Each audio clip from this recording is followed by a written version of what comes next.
Prologue. What a colony knows. A honeybee colony is not an insect. This is the first confusion that a beekeeper must correct, and it takes years to correct it properly, because the instinct to see the individual bee as the relevant unit is powerful and persistent and wrong. A colony is an organism. A single organism, distributed across 40,000 individuals, coordinating its activities through chemical signals and behavioral cues in ways that no individual bee directs and no individual bee understands. The queen does not manage the hive. The workers do not follow orders. What happens in a healthy colony is something closer to emergence, the specific phenomenon by which complex, adaptive behavior arises from the interaction of simple agents following simple rules, producing outcomes that none of the agents could produce or predict or describe. The organism has its own physiology. It regulates temperature, maintains chemical balance, manages information about forage resources within a several-mile radius, and responds to environmental challenges through behavioral adaptations that are, in their own way, as sophisticated as any that a vertebrate immune system produces. It can fail the way organisms fail, not piece by piece but system-wide, through cascades that are difficult to arrest once they begin and that are, in retrospect, visible in the early signs that preceded them. Reading those early signs is what a beekeeper does.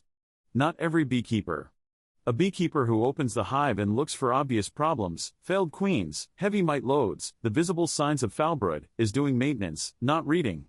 Reading requires something different, the integration of the colony's behavioral expression across time and season and microclimate, calibrated against the specific history of the specific colonies and the specific apiary in the specific landscape. Walter Ostrowski had been reading his colonies in Licking County, Ohio for 42 years. He had learned what his specific landscape did to his specific colonies through 42 springs and 42 summers and 42 autumns of watching what bloomed when and how the colonies responded and what the response meant for the weeks ahead. He had built, in those 42 years, what he called his almanac, not a written document, though parts of it were written, but the accumulated, calibrated, cross-referenced knowledge of how beekeeping worked in this specific place. In the spring of 2016, when colony collapse disorder had reduced the surrounding apiaries by 40% and an entomologist from Ohio State had arrived to study why Walter's colonies were surviving, she had asked him to explain his methodology. He had said, "Come back in a year. I can tell you what I do. I cannot tell you why it works until you've seen the season." She had come back. She had seen the season. What she found changed what she thought she knew about the relationship between local knowledge and scientific understanding. This is the story of what she found, and what Walter knew, and what neither of them could fully explain. Part 1, The Apiary Chapter 1, Licking County, Ohio, March 2016. Walter Ostrowski drove to his outermost apiary on the first warm morning of March 2016 in the way he drove to all his apiaries on the first warm mornings of the year, slowly, with the specific quality of attention that the transition from winter to spring required.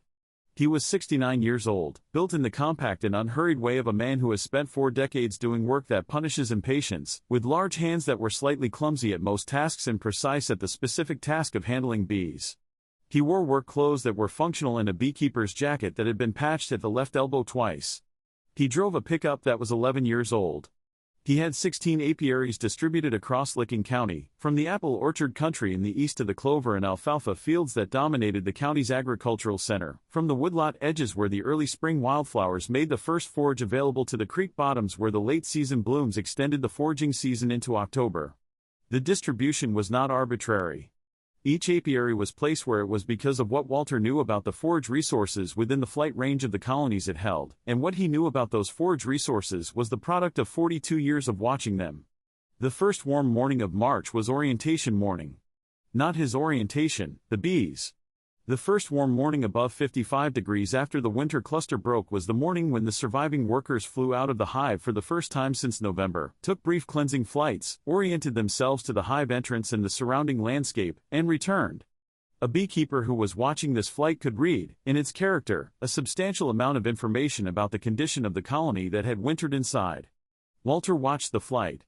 He watched the volume of bees, how many individuals were flying, relative to what the colony's population should be after a normal winter.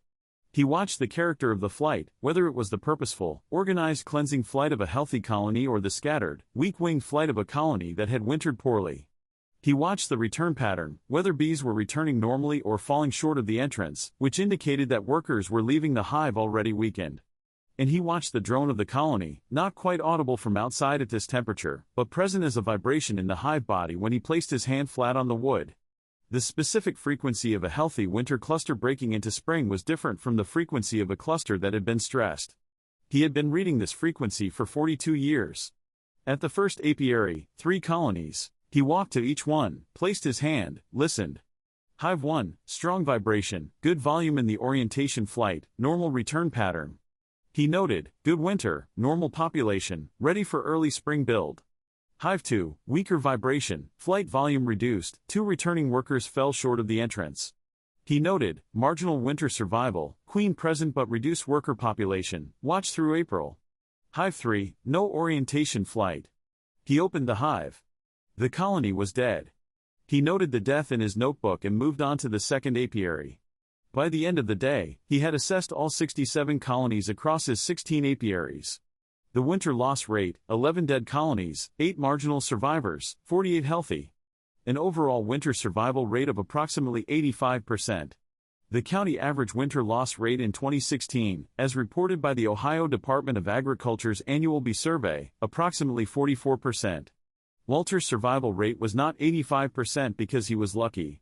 It was 85% because of what he knew about Licking County, Ohio in March. He drove home and made coffee and sat at the kitchen table with his notebook and began the work of planning the spring.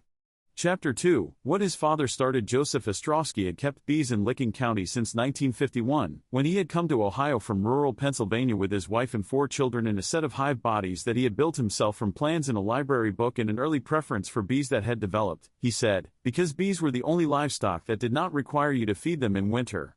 He was not a commercial beekeeper. He was a farmer who kept bees the way Licking County farmers had always kept bees, as a productive adjunct to the farm that paid for itself in honey and improved the yields of the crops that surrounded it. He had kept between 10 and 20 colonies for most of his farming life, and he had learned what he knew about them the way farmers learn things, by watching what worked and not doing what didn't and building, year by year, a model of how bees behaved in this specific landscape. Walter had grown up watching his father keep bees. He had grown up with the bees the way farm children grow up with whatever their parents attend to, omnipresent, eventually familiar, eventually understood not as objects of study but as part of the landscape of daily life. His father had been a careful observer. He kept notes in the back of the farm diary, not a dedicated beekeeping record but the same spiral-bound notebook where he recorded field operations and equipment maintenance in the weather. The bee notes were brief but specific. April 14th, Colony 3 swarmed, caught swarm, new hive in east corner of orchard. Colony 2 queen failing, requeen from 3. Reading them years later, Walter could reconstruct from the brief entries the operational logic of what his father had been managing. His father had taught him one thing explicitly about bees. The bees know the season before you do, Joseph had told him.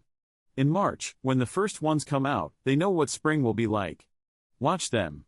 Not to know what the spring will be, to know what they think the spring will be. Walter had been 16 when his father said this, and he had not understood it until he was 35 and had been watching bees for 19 years and had finally built enough reference data to verify what his father had described, that the character of the early spring orientation flight was correlated with the subsequent spring bloom calendar in ways that were not obvious from the weather data alone. The bees knew the season before the forecasts did. Not because they were prophetic. Because they were measuring something, soil temperature, day length, the chemical signals from early plants that Walter could not smell but that the bees could detect at concentrations too low for standard instruments. They were sensors. More sensitive sensors than anything Walter owned. He had been using them as sensors for 42 years. Chapter 3, The Entomologist. Her name was Dr. Sarah Chen, and she was 38 years old and had been at Ohio State University's Department of Entomology for 6 years, coming from a postdoctoral position at the USDA Bee Research Laboratory in Beltsville, Maryland, where she had spent 3 years studying the mechanisms of colony collapse disorder. She was a rigorous and careful scientist who published good work and who had a genuine commitment to understanding the mechanisms behind the CCD crisis that had been reducing honeybee populations across the country since 2006. Her research was on the interaction between neonicotinoid pesticides and bee immune function, the hypothesis, well supported in her own work and in the broader literature, that neonicotinoid exposure at sublethal doses compromised the bee's immune response to the varroa mite and the viruses it vectored, creating the multi-factor collapse cascade that characterized CCD. Her research was good science. Her publication record was strong. Her understanding of the mechanisms of CCD was as current as any in the field. What she did not have was a model for why some beekeepers' colonies were surviving the CCD crisis at rates that her model did not predict. The prediction her model made, in an area with typical Midwestern agricultural pesticide exposure, typical varroa pressure, and typical climate variability, winter survival rates should be approximately 55 to 65% for beekeepers using best management practices, varroa monitoring, timely treatment, requeening of problem colonies. The rates she was seeing in the Ohio State Extension Service's data for Licking County were inconsistent with this prediction. The county average was approximately 56%, consistent with her model. But there was a distribution within that average that her model could not explain. A small number of beekeepers in the county were achieving survival rates in the 80 to 90% range, consistently, across multiple years. Not in a single good year, consistently. She had pulled the records for these outliers. One of them was Walter Ostrowski. Walter Ostrowski had been submitting colony reports to the Ohio Department of Agriculture's annual bee survey since 1987. 29 years of annual colony count and loss data. His average annual winter loss rate, 14%. The county average across the same period, 38%. A 24 percentage point consistent advantage, across 29 years. She had called him in February 2016 and asked whether she could study his operation. He had said, "Come in spring, when the season starts. And come for a year. Not a visit, a year." She had agreed. Chapter 4, the first visit. Sarah Chen arrived at Walter's farm on the second Saturday of March 2016, equipped with the instruments and notebooks of a field researcher and the specific preparedness of someone who has studied a subject intensively and is now encountering it in a form that does not quite match the models. Walter was in his first apiary when she arrived. She put on her bee suit, the full suit, because she had not yet built the tolerance and calm that experienced beekeepers developed, and walked with him to the first hive. He placed his hand on the hive body. "What are you doing?" she said. "Listening," he said. "To what?" "The frequency," he said. "The vibration of the cluster. A healthy cluster breaking into spring has a specific frequency. This one is on the high end of healthy. Strong colony, larger than normal winter population." She looked at the hive body. It was a standard Langstroth hive, not instrumented. "You can hear the frequency through the wood?" she said. "Feel it," he said. He stepped back. "Try." She placed her hand on the hive body. She felt a faint vibration. "What I need to tell you," Walter said, "is that I have been doing this for 42 years. I have felt several thousand hives in spring. The frequency I'm describing is meaningful to me because I have reference data for it. The same vibration would not be meaningful to you, because you don't have the reference. You would need to feel many hundreds of hives and know their subsequent condition to build the reference. So the information is in the comparison," she said. "The information is in the deviation from the baseline," he said. "And the baseline is in my hands." She noted this in her field notebook. She would return to it many times over the following year. Chapter 5, Ruth Ostrowski. Ruth Ostrowski had been married to Walter for 45 years and had managed the beekeeping operation's financial records since the beginning, because Walter was better with bees than with money and because she had a head for numbers that had served them well. She had been tracking the operation's performance against the county average since 1991, when she had first noticed the consistency of Walter's advantage and had decided it was worth documenting. She tracked colony counts, winter loss rates, honey production, income from pollination services, and the specific weather data she pulled from the county agricultural weather station. In the years she had been tracking, the pattern was consistent. Walter's colonies performed significantly better than the county average in every year, but the advantage was not uniform. It was larger in difficult years, years of drought, of unusual late frosts, of pesticide events, of the varroa pressure that had intensified since the 1990s. In easy years, the advantage was smaller. In difficult years, it was substantial. She had made this observation to Walter in 2003, after a difficult spring that had killed approximately 60% of the county's colonies. Walter's loss rate that spring, 18%. "Your advantage is larger when conditions are harder," she had said. "I know," he had said. "Why?" she had said. "Because in easy years, you don't need to read the bees very well to keep them alive," he had said. "In hard years, you need to read them exactly right. And reading them exactly right is what you do," she had said. "It's what I try to do," he had said. In the spring of 2016, when Sarah Chen arrived, Ruth had been tracking the operation for 25 years. She had a dataset that covered the transition from pre-CCD beekeeping to post-CCD beekeeping, that showed Walter's advantage through the introduction of varroa, through the CCD crisis, through the neonicotinoid controversy, through every difficult year in the recent history of Ohio apiculture. She showed this dataset to Sarah in the first week of the visit. Sarah looked at it for a long time. 25 years of data, she said. Against the county average and the state average, Ruth said. I also have the weather data for each year and the pollination contract data, which gives you a secondary measure of colony strength separate from the winter loss data. This is the most comprehensive long-term apiary performance dataset I've seen outside of a research institution, Sarah said. Walter doesn't do things without tracking them, Ruth said. He says you can't read the bees if you don't know what they've been doing. The records are part of the reading, Sarah said. The records are the memory, Ruth said. Walter is the reading. Part 2, the season Chapter 6, April in Licking County, Ohio was the month when the beekeeping year's character was established. The county's apple orchards, concentrated in the eastern part of the county, where the drainage and the microclimate that the glaciated topography had produced were favorable, needed pollination in April, when the temperatures were still variable and the weather could shut down foraging for days at a time. The colonies that had wintered well emerged from their cluster strong and growing. The colonies that had wintered poorly entered the apple bloom season at a disadvantage that would compound through the year. Walter managed his 16 apiaries through April with the specific attention to individual colony variation that his 42 years of observation had calibrated. He knew which of his apiaries had the earliest spring forage, which locations had bloodroot and hepatica and the early willows that provided critical early pollen before the apple bloom, which locations had the late melting north-facing snow patches that delayed the forage availability and required he monitor the stores more carefully in early spring. He moved colonies in April, not all of them, and not dramatically, but the specific relocations that his understanding of the forage calendar and the colony development requirements indicated.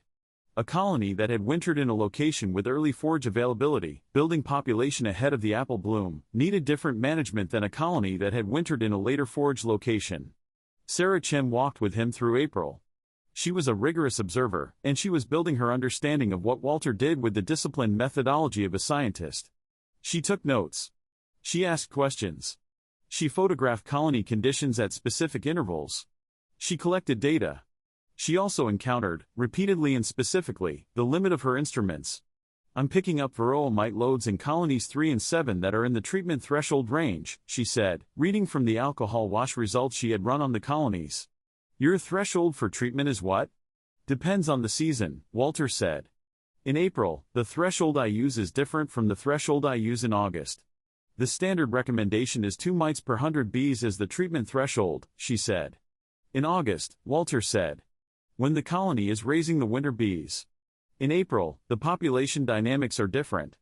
The mite load in April predicts the August load through a multiplication function that varies with colony strength and forage conditions. He looked at his notes. Colony 3 at this load in April, in a spring with the forage conditions I'm expecting, will be at treatment threshold in August. Colony 7 at this load in April, given Colony 7's specific characteristics, will be there earlier. Colony 7's specific characteristics, she said. Colony 7 has been in my East Apiary for 3 years, he said. It's a colony from a local swarm I caught in 2013, locally adapted genetics. It raises brood earlier in the season than the Italian stock I have in the other apiaries. Earlier brood raising means more mite reproductive cycles before August. You're predicting the August mite load from the April mite load corrected for colony-specific brood dynamics, she said. I'm doing what 42 years of watching these specific colonies in this specific location has taught me to do, he said. I'm not sure I can formalize it the way you're describing. You can predict it, she said. I can predict it with a reasonably small error range, he said. For the colonies I know well. Less well for the colonies I know less well. And the predictive accuracy is based on the history of observing these specific colonies, she said. Yes, he said. The colony-specific history is the variable that no standard management protocol can contain. She looked at the notes she had been taking. She looked at the alcohol wash result for Colony 7. She thought about the gap between the standard management recommendation and what Walter was describing. You're using colony-specific predictive models, she said. Informally, in your head, calibrated from 42 years of observation. I'm managing colonies based on what I know about them, he said. That's all. Chapter 7, the Professional Association meeting. The Licking County Beekeepers Association held its spring meeting on the second Tuesday of April at the Extension office in Newark, and the meeting was attended by approximately 40 beekeepers and the county extension agent and, at Walter's invitation, Sarah Chen. The meeting's agenda included a presentation on CCD management best practices, delivered by a regional representative from the Ohio State Beekeepers Association who had the most current information on management recommendations. The presenter was a competent and knowledgeable man named Greg Hollander, 46 years old, who had been keeping bees for 15 years and who was well informed about the current research on CCD management. He presented the standard best practice framework, regular varroa monitoring using established protocols, treatment threshold guidelines, requeening recommendations, nutrition supplementation protocols, and the apiary hygiene practices that reduce disease transmission. The presentation was accurate and well organized and reflected the current consensus in the professional beekeeping community. During the question period, a younger beekeeper in the front row, a man named Kevin Marsh who had started keeping bees 2 years ago and who had lost 60% of his colonies the previous winter, asked, "What about the beekeepers in the county who are keeping their losses below 20%? What are they doing differently?" Greg Hollander said, "Best practice management as I've described is what the data supports. Individual variation in outcomes reflects differences in implementation quality, local conditions, and some variation that may not be fully explained by our current models." Walter Ostrowski has been keeping his losses below 20% for 29 years, Kevin said. "That's not variation. That's something systematic." The room was quiet. Walter was in the third row. He did not change his expression. Greg Hollander looked at Walter. "Walter's operation is well managed," he said carefully. "I would attribute his outcomes primarily to very careful implementation of established best practices, probably combined with favorable microclimate conditions in his specific apiaries." "I've visited his apiaries," Kevin said. "They're not in particularly favorable locations. The county average in some of his apiary areas is around 50% losses." Greg looked at Walter again. "Walter, do you have any specific practices you'd like to share?" Walter was quiet for a moment. He was a man who did not make public pronouncements easily, and he was aware that what he was about to say would be difficult to communicate in the format of a short meeting. "My practices are mostly what you've described," he said. "The differences are in the timing and the specificity. I monitor each colony individually, not against a single county-wide threshold. I time my management interventions based on the observed developmental stage of each colony and the anticipated forage calendar for its specific apiary location. And the forage calendar is different for different apiaries," Greg said. "Bloom timing varies by days to weeks across the county depending on soil, elevation, and aspect," Walter said. "My management timeline for a colony in the East Apiary is different from my management timeline for a colony in the Creek Bottom Apiary 8 miles west." "Is that documented?" Greg said. "In 42 years of notes," Walter said. "Not in a format that I could present in this meeting." Greg nodded. "The location-specific forage calendar is valuable local knowledge," he said. "The standard best practice framework is designed to be applicable broadly, across many locations. You're describing a refinement that is location-specific and experience-dependent." "I'm describing what works here," Walter said. "I don't know if it would work somewhere else." Greg Hollander said, "That's a fair distinction. Best practices are what the evidence base supports broadly. What Walter is describing is a local refinement built from long-term observation. Both are valuable. Neither is a substitute for the other." It was a fair and professional response. It was also, Sarah noted in her field notebook, a response that classified Walter's knowledge as a refinement of the standard framework rather than as a distinct and potentially more powerful approach to the same problem. She wrote, "The meeting reflects the standard/local refinement framing. Worth examining whether this framing is accurate or whether Ostrowski's approach represents a different model rather than a refined version of the standard model." Chapter 8, Colony Collapse, 2016. The spring of 2016 was a difficult year for the beekeeping operations in Licking County. The combination of factors that characterized the year, an unusually warm March that caused early buildup, followed by a cold snap in late April that stressed the early buildup colonies when the forage was briefly withdrawn, combined with the varroa pressure that had been building through the overwintered colonies, combined with the neonicotinoid-treated soybean fields that were being planted in the first 2 weeks of May and that were exposing foraging bees to sublevel doses of clothianide and imidacloprid at precisely the moment when the colonies were at their largest and most actively foraging. The county lost approximately 38% of its colonies by the end of May, not winter losses, which had been accounted for already, but spring losses, the additional CCD characteristic collapses that had been occurring with increasing frequency since 2006. Walter's spring loss rate, 6%. 3 colonies out of the 48 that had survived winter. Sarah had been watching the season unfold and had been watching Walter manage through it, and she had her own data on the mechanism she had been documenting. She wanted to understand the difference. "Walk me through your April management decisions," she said, on an afternoon in late May when the spring collapse was clearly over and the colonies were stabilizing. Walter walked her through it. His management in April had included several interventions that were not part of the standard framework and that she had not fully understood the reasoning for at the time he made them. In the third week of April, when the warm-cold transition had occurred, he had moved 4 colonies from exposed apiary sites to more protected locations, not all exposed colonies, just 4 specific ones whose individual colony assessments had suggested they were at risk from the cold snap stress. He had also, in the first week of May, moved 3 colonies away from a specific agricultural area that he had been watching for 15 years, a farm that had switched to soybean production 6 years ago and that had been treating with neonicotinoid in a pattern that Walter had documented in his notebooks.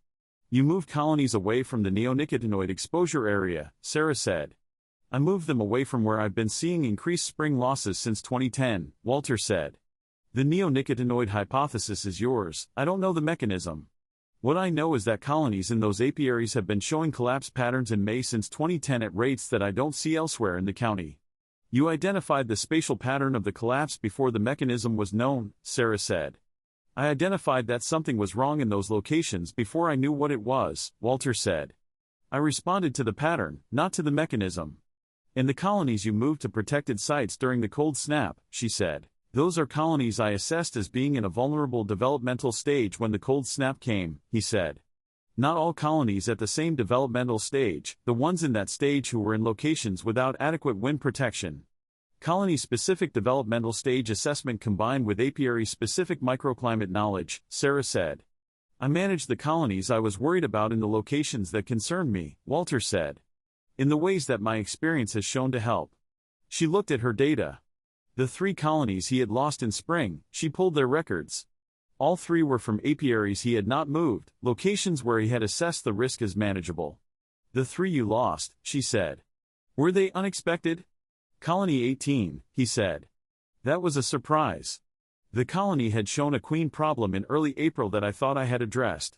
I was wrong about how far along the problem was." He paused. "The other 2 I was watching. Colony 27 and Colony 41. I assessed their risk as real but manageable without intervention. The assessment was wrong." "Your assessment was wrong on 2 of 48, she said. "A 96% accuracy rate on spring loss prediction. "Some years it's better," he said. "Some years it's worse. This year was a difficult year." Part 3, The Almanac Chapter 9, What Walter tracked in June. When the spring management was complete and the colonies were building toward their summer peak, Sarah asked Walter to walk her through the almanac. He did not call it an almanac. She had started calling it that, because it was the word that seemed to fit, the accumulated, year-by-year knowledge of the seasonal cycle in this specific place, organized not as a database but as a lived understanding of how things worked here. The almanac was in several forms. The first form was the written record, the notebooks that Walter had kept since 1978, the year he had taken over the operation from his father and had begun systematic documentation. 38 years of notebooks. Not formatted consistently, each year's notebook had the notation system that Walter had found useful that year, which evolved as his understanding evolved. But comprehensive, colony assessments, management interventions, forage conditions, weather events, swarm captures, disease incidents, queen failures, honey yields. The second form was the physical distribution of the apiaries. Each apiary's location encoded, in its placement, the knowledge of the forage landscape that had led Walter to place it there. The east apiary near the apple orchards for the spring honey flow. The west apiary near the clover fields for the summer flow. The creek bottom apiary near the late season asters and goldenrod. The placement was the physical expression of the almanac's knowledge of the forage calendar. The third form, the largest and the least documentable, was in Walter's hands and his eyes and the pattern recognition that 42 years of observation had built. The ability to read the orientation flight in March. The ability to feel the high frequency in early spring. The ability to assess individual colony developmental stage from inspection. The ability to predict April varroa loads from March conditions. The ability to identify the specific behavioral signatures of neonicotinoid exposure, of nosema infection, of failing queens, of pre-swarm preparation. This third form was what Sarah had come to study, and it was the form that was most resistant to her methodology. "The written record is documentable," she said. The apiary placement is documentable. The third form, the pattern recognition, how do I study that? You watch me work, he said. That's all I can offer. And the watching produces understanding? She said. Watching produces data, he said. Understanding comes from the interpretation. My interpretation comes from my reference library. Your interpretation will come from yours. Which means you and I will interpret the same observation differently, she said. Initially, yes, he said. As you build reference data for my specific colonies in my specific landscape, the interpretations will converge. But converging to mine will take time. I'm not sure you have. How much time? She said. Complete convergence? He said. 10 years minimum. Partial convergence, enough to understand the structure of what I'm doing even if you can't fully replicate it, 1 full season. I have 1 season, she said. Then let's use it well, he said. Chapter 10, Ruth's Records in July. When the summer honey flow was at its peak and Sarah had been watching the operation for 4 months, Ruth Ostrowski sat down with her and walked her through the financial and performance records that she had been keeping since 1991.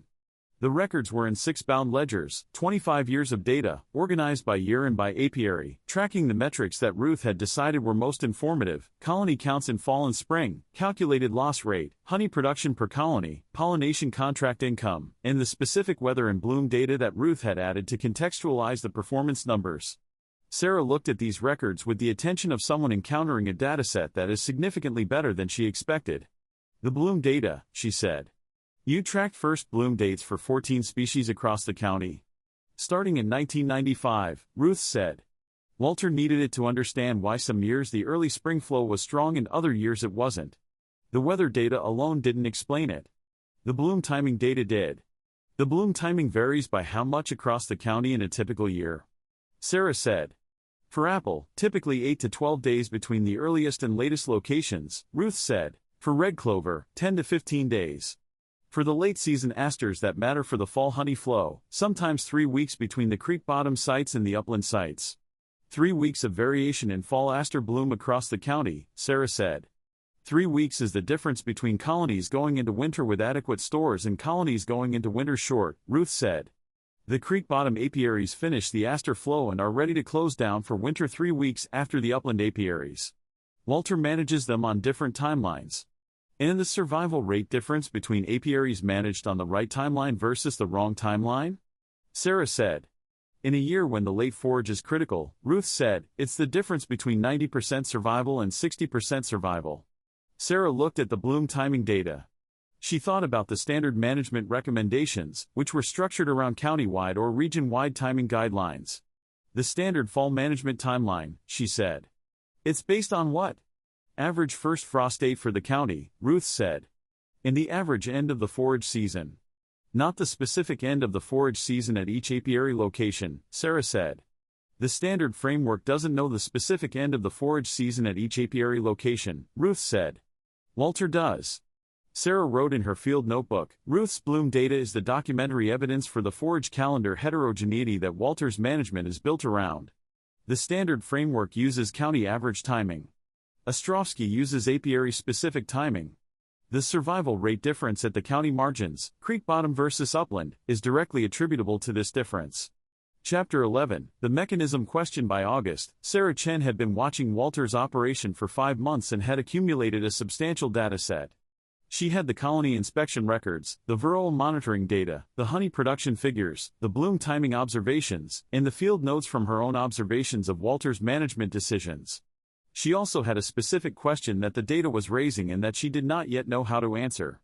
The question was, what was the mechanism? Her research background was in pesticide toxicology and immune function. She understood the neonicotinoid varroa virus cascade that produced CCD. She understood the mechanisms by which the standard management practices address the cascade. What she did not yet understand was the specific mechanism by which Walter's location-specific, colony-specific, experience-based management outperformed the standard framework. She raised this with Walter on an August morning when they were doing a management inspection at the East Apiary. I have the performance data, she said. I have the management data. I understand that you're doing something different. What I don't yet understand is the mechanism by which what you're doing differently produces the performance difference. Walter thought about this for a moment. What mechanisms are you considering? He said. The forage calendar timing, she said. The colony-specific varroa management. The apiary-specific neonicotinoid avoidance. These are the three management differences I can identify clearly. Individually, each one should produce some improvement. Collectively, they might explain the full advantage. They might, he said. But, she said. She could hear the qualification. The mechanisms you can identify are the ones that are documentable, he said. They're the subset of what I do that can be described. There's a larger subset that I do that I can't fully describe. The pattern recognition, she said. The integration, he said. The three mechanisms you've named, I apply them, but I apply them based on a real-time assessment of each colony's condition that I can't fully describe to you. The forage timing management is not a single adjustment, it's 40 individual adjustments, one for each colony, timed to each colony's individual developmental state, in each colony's specific location. The mechanism you can name is forage timing adjustment. The practice is 40 individual judgments made from 40 individual assessments. And the assessments are based on the 42 years of reference data, she said. They're based on 42 years of knowing these specific colonies in this specific landscape, he said. Some of that is documentable. Some of it is not. The undocumentable portion, she said. If I had to estimate, what fraction of the performance advantage comes from the documentable mechanisms versus the undocumentable integration? Walter thought about this. 50-50, he said. Maybe 60-40, documentable to undocumentable. The mechanisms you've named would produce, on their own, a significant improvement over the standard framework. The integration produces additional improvement that those mechanisms alone don't explain. 50 to 60% documentable, she said. As an estimate, he said. She wrote this in her field notebook and looked at it for a long time. 50 to 60% of the performance advantage is documentable.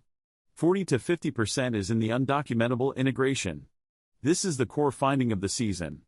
Chapter 12, Greg Hollander returns. The Licking County Beekeepers Association held its fall meeting in October, and Greg Hollander came back to the county for it, not as a presenter this time but as an attendee, having heard through the professional network about Sarah Chen's research. After the formal meeting, there was a gathering at Walter's farm. Walter had invited the association members who wanted to see his operation, and approximately 15 people came, including Greg, Sarah, and Kevin Marsh, the young beekeeper who had lost 60% of his colonies and who had been following Sarah's research with the specific interest of someone who needed better answers than the ones he currently had. Walter walked the group through the East Apiary, explaining his placement decisions, the forage calendar logic, the individual colony assessments. He showed them his notebooks.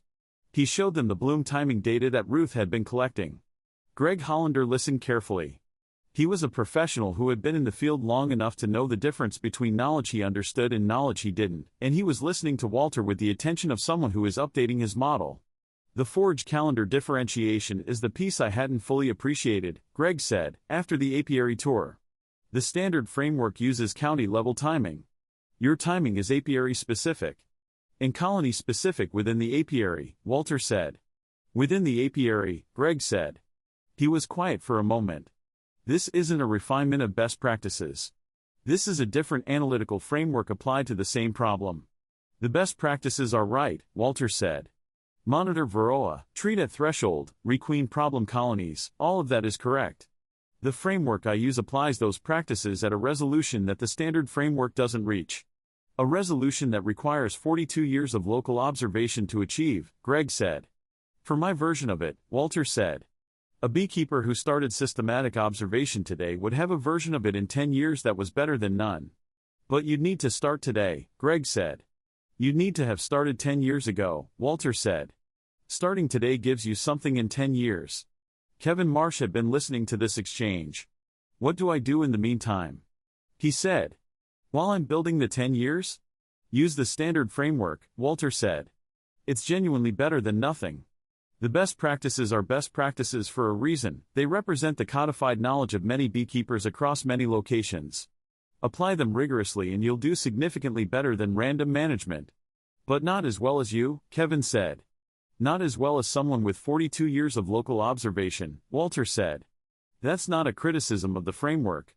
It's a description of the ceiling of what the framework can produce. Greg Hollander looked at Walter. He said, the spring meeting, I said your outcomes were due to careful implementation of established best practices and favorable microclimate conditions. Yes, Walter said. That was incomplete, Greg said. What you're doing isn't just careful implementation, it's a different analytical resolution applied to the same framework. It's what 42 years of watching bees in this county produces, Walter said. It might not generalize. It generalizes to the principle, Greg said. The principle that local, long-term, colony-specific observation produces management decisions that county-level frameworks cannot produce. That's a principle that any beekeeper can apply to their own location. Yes, Walter said. That's the principle. That's what I should have said in April, Greg said. He said it directly, without drama, in the way that a professional makes an acknowledgement that is overdue and knows it is overdue. Walter looked at him. You said what the data supports broadly, he said. The data for the local specific framework is in my notebooks, which you hadn't seen. I should have asked, Greg said. Yes, Walter said. You should have. Part 4, What Sarah Found Chapter 13, The Mechanism, revisited in November, as the colonies were settling into their winter clusters and the beekeeping year was closing. Sarah Chin sat in Walter's kitchen with her field notes and her data and tried to write the paper she had come to write. The paper was proving difficult. The data was clear. The performance advantage was real and documented over 25 years in Ruth's records and 1 full season in Sarah's own data. The mechanism she had identified, apiary-specific forage calendar timing, colony-specific varroa management, pattern-based neonicotinoid avoidance, were real and individually significant. The difficulty was the undocumentable portion. In the conventional scientific framework, results that are not reproducible are not publishable as causal explanations. A mechanism that lives in one person's 42 years of local experience, and that requires 42 years of local experience to replicate, is not, in the strict sense, a scientific mechanism, it is a case study. A single remarkable case. She had enough for a case study. She was not sure she had enough for a causal mechanism. She talked to Walter about this in November. The undocumentable portion, she said. The integration that I can observe but not replicate. How do I write about it? What does the data show? He said. The data shows that your outcomes exceed what the documentable mechanisms alone would predict, she said. The residual, the gap between what the documentable mechanisms explain and what your actual outcomes show, is the undocumentable portion.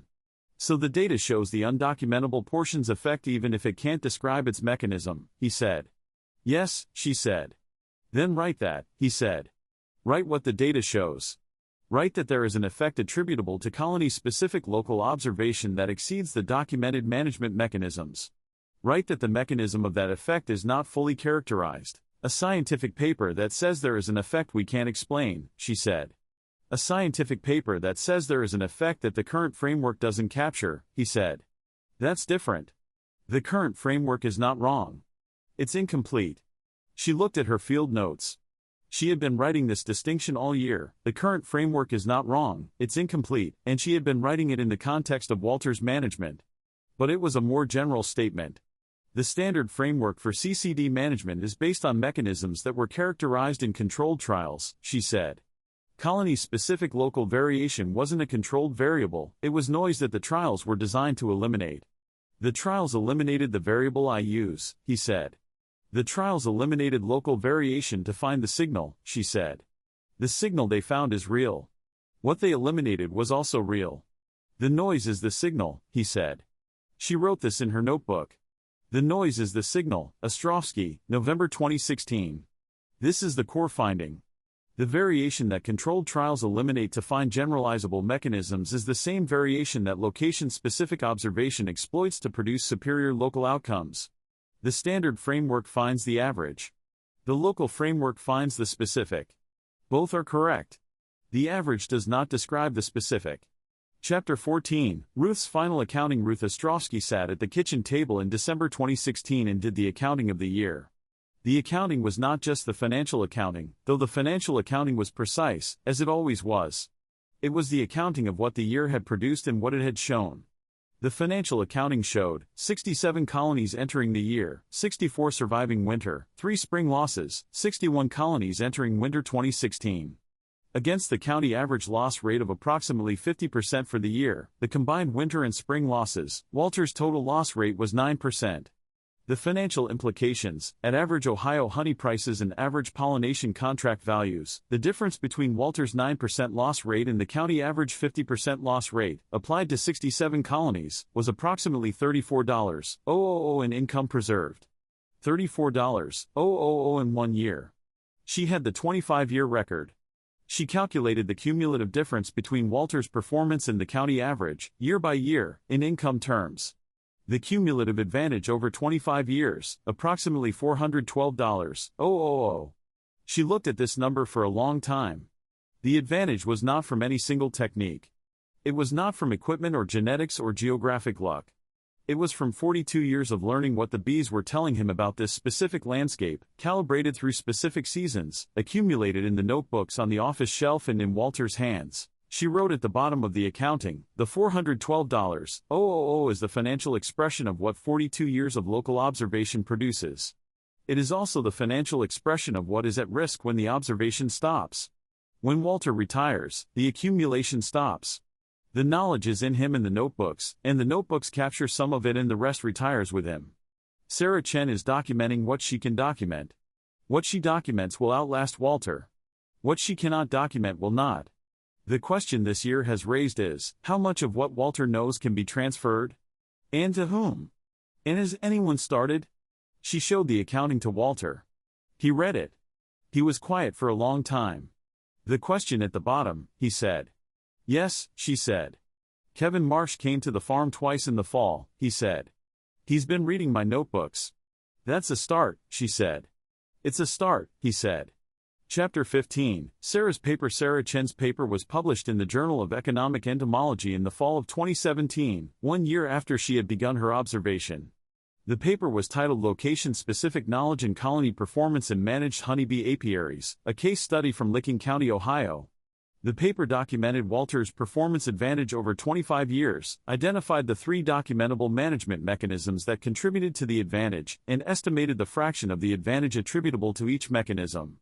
The combined documentable mechanisms, forage calendar timing, colony-specific varroa management, and empirically derived spatial avoidance of high-risk areas, explained approximately 55% of the performance advantage in the research year.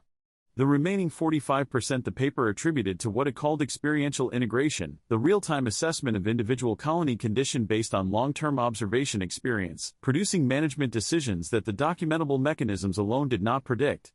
The paper concluded, the performance advantages documented in this study cannot be fully replicated by implementing the specific management mechanisms described, because a significant fraction of those advantages arise from an integrated assessment capacity that is not reducible to the discrete mechanisms. This finding suggests that the framework of standardized best practice guidelines, while representing genuine best practice for the majority of beekeeping operations, may underestimate the performance ceiling achievable through long-term, location-specific, individual colony observation. The mechanisms for achieving and transferring this experiential integration represent an important area for future research. It was, for a scientific paper, a relatively humble conclusion. It said, there is something here that we don't fully understand. It said, the standard framework is not wrong. It said, there is more than the standard framework captures. It was cited 41 times in the first 3 years after publication. After the paper was published, Greg Hollander called Walter. I read the paper, Greg said. Sarah sent it to me when it came out, Walter said. The 45% experiential integration, Greg said. Yes, Walter said. The paper says that's an important area for future research, Greg said. What it doesn't say is how you transmit it. No, Walter said. It doesn't. Can you transmit it? Greg said. Parts of it, Walter said. The way I transmit anything, by walking someone through the apiaries across multiple seasons. Kevin Marsh has been walking with me since the fall meeting. How much is he getting? Greg said. He's building the framework, Walter said. He doesn't have the reference data yet. The reference data takes years. How many years do you have? Greg said. It was the same question Grant Phelps had asked Thomas Aldridge. It was the question that communities of practice eventually asked of their carriers. Walter was quiet. Enough to give Kevin a foundation, he said. Not enough to give him everything. Is the foundation enough? Greg said. The foundation is better than nothing, Walter said. Nothing is what happens when nobody starts. Part 5, What the Almanac Became. Chapter 16, Kevin Marsh. Kevin Marsh had been keeping bees for 2 years when he lost 60% of his colonies in the winter of 2015 to 2016. He was 31 years old and had come to beekeeping from software engineering, a career transition that had started as a hobby and that he was beginning to see as something more, though he had not yet articulated what the more was. He had come to Walter's farm the first time in November 2016, after the fall meeting, with the specific purpose of reading the notebooks. Walter had let him read. Not all the notebooks, the earliest ones, from the 1970s and 1980s, were in a notation system that required context to interpret, and Walter walked Kevin through the context. But the more recent notebooks, from the 2000s forward, Kevin had read carefully and had asked questions about. The questions he asked were good questions. Walter had been asking the same questions in the 1980s, which meant Kevin was approximately 20 years behind where Walter had been at the same point in his beekeeping, which was approximately where you would expect a beekeeper with 2 years of observation to be. The gap was real. Kevin understood the gap was real. He was not discouraged by it, he was discouraged by his 60% loss rate, and the gap was the explanation for the loss rate, and explanations that are honest are more useful than explanations that are comfortable. How long until I can do what you do? He said, in his first visit. In this county, with this kind of observation? 10 years minimum, Walter said. But 10 years from now is not 0 years from now. What do I focus on first? Kevin said. The forage calendar, Walter said. Learn when things bloom in your specific locations. Not the county average, your locations. This is the most documentable and the most immediately useful piece of the almanac. How do I document it? Kevin said. The way my wife documents it, Walter said. He showed Kevin Ruth's bloom timing records. You build your own version of this for your own locations. It takes years to become useful, but every year you build it, it becomes more useful. Kevin started his bloom timing records in the spring of 2017. By 2019, he had 3 years of bloom timing data for his 6 apiary locations. His winter loss rate in 2018 to 2019, 22%. Down from 60% in 2015 to 2016. Not 9%. But 22% instead of 60% was a beginning. He called Walter in the spring of 2019. 22% this winter, he said. Better, Walter said. Not you, Kevin said. Not me yet, Walter said. Not in 4 years.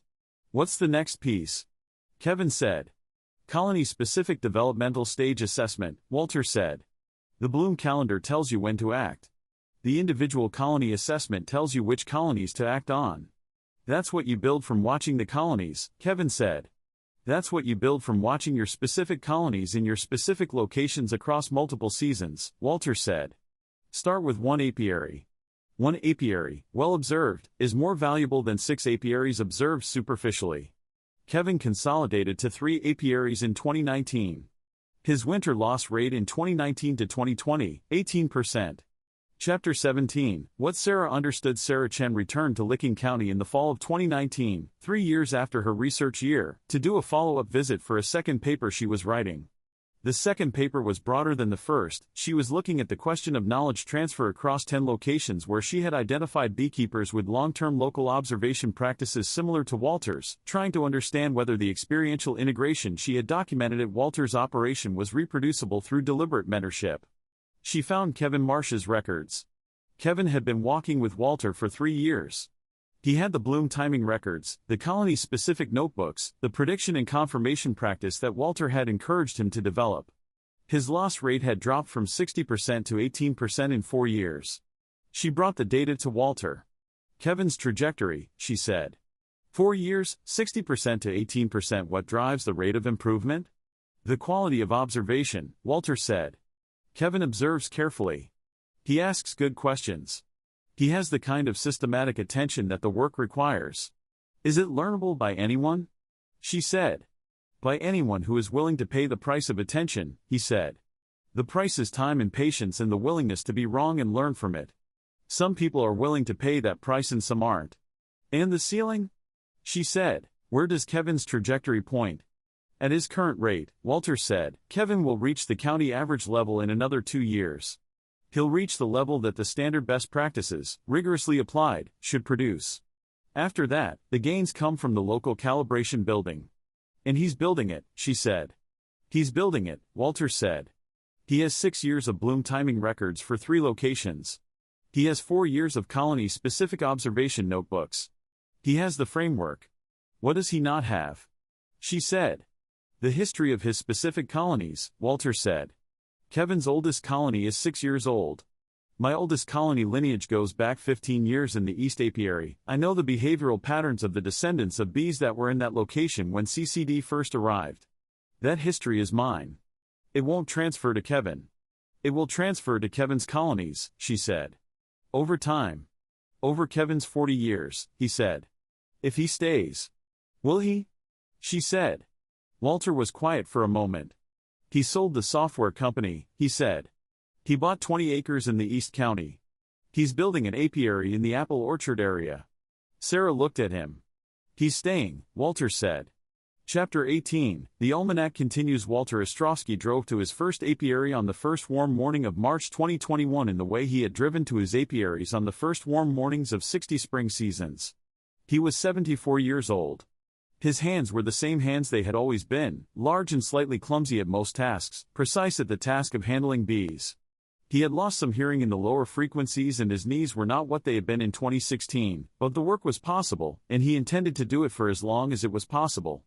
Kevin Marsh met him at the apiary. Kevin was 36 years old and had been watching bees with Walter for 5 years. He had 12 hive sites now across 4 apiaries, half what Walter had, enough to be a serious operation.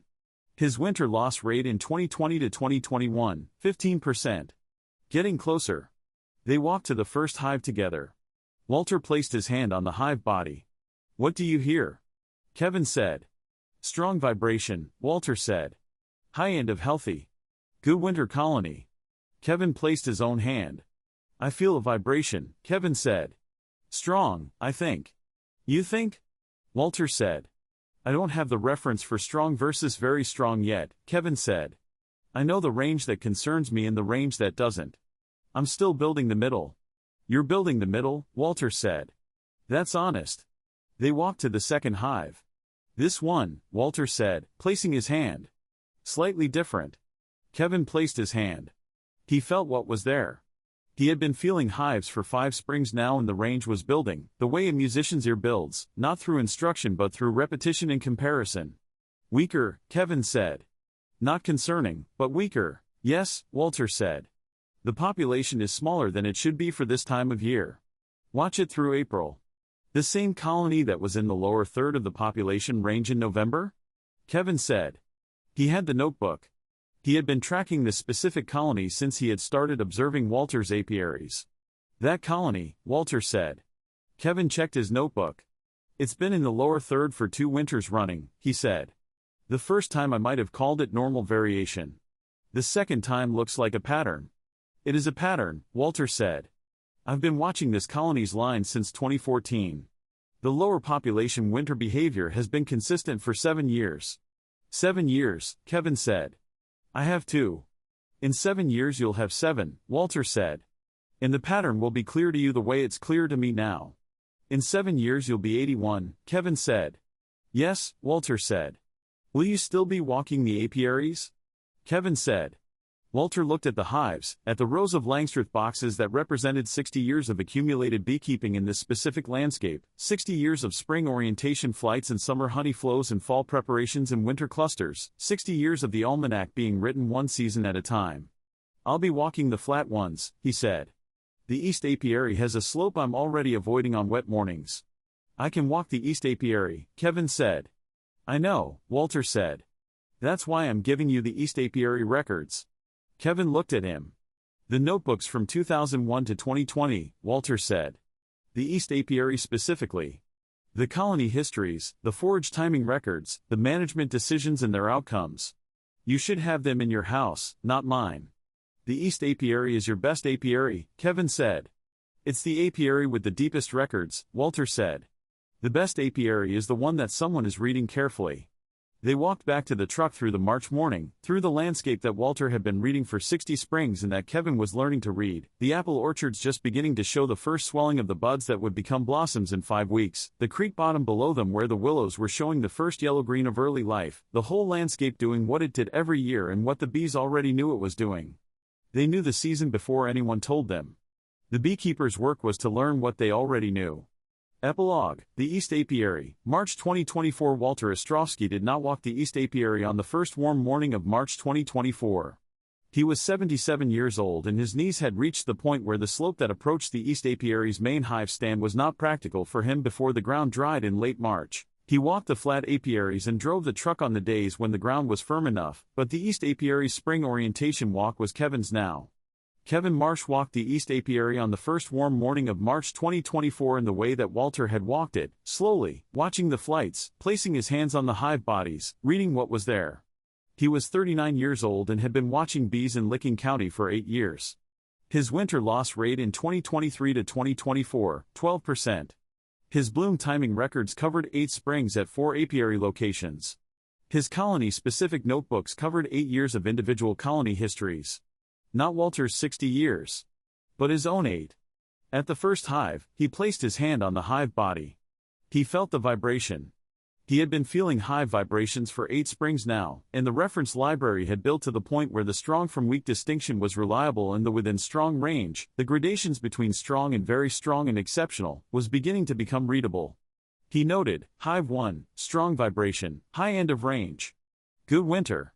He noted this in the notebook he had started in 2017, the notebook that now ran to 6 volumes and that sat on the shelf in his farmhouse alongside Walter's East Apiary notebooks, the 2 records, the older and the newer, the transmission and the continuation. At the 4th hive, the colony whose lower population winter behavior Walter had been tracking since 2014, he placed his hand. Lower end, he said aloud, to no one except the bees in the March morning. Consistent with the pattern. The pattern that Walter had observed for 7 years. The pattern that Kevin now had 3 years of his own and Walter's complete record to read against. He called Walter from the apiary. East Apiary looks good, he said. Hive 4 is in the lower population range again. Consistent. Consistent, Walter said. 3rd year for you observing it? 3rd year, Kevin said. With your records, 10 years total. What does 10 years tell you?